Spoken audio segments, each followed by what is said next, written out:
അച്ചമ്മയ്ക്ക് വിഷുപായസം എന്നാലേ അത് ചക്കപ്പായസം തന്നെ. ആശാത്തി ശിഷ്യം കൂടി നല്ല അലുവ കഷ്ണം പോലെ വരട്ടി ആ ചക്ക വരട്ടിയത് വലിയ ഭരണിയിൽ കലവറയുടെ മൂലയ്ക്ക് തന്നെ ഉണ്ടാവും.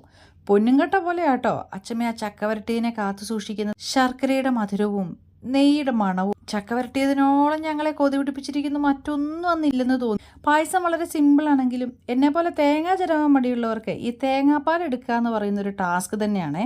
പക്ഷെ അമ്മ ഇരുന്ന ഇരിപ്പിൽ പായസത്തിന് വേണ്ട അത്രയും തേങ്ങ ചിരവി തീർക്കും. തേങ്ങാപ്പാലിലെ പ്രധാനിയും പായസത്തിലെ പ്രമാണിയുമാണ് തലപ്പാൽ അഥവാ ഒന്നാം പാല്. നഞ്ചെന്തിന് നന്നാഴി എന്ന് പറയുന്ന പോലെ ഒന്നാം പാൽ ഇത്തിരി ഉണ്ടാവുള്ളൂ. രണ്ടാം സ്ഥാനക്കാരനായ രണ്ടാം പാല് അളവിൽ കുറച്ച് കൂടുതലുണ്ടാവും. വെള്ളത്തിന്റെ പിൻബലത്തോടു കൂടിയ മൂന്നാം പാലാണ് അളവിൽ ഏറ്റവും കൂടുതൽ.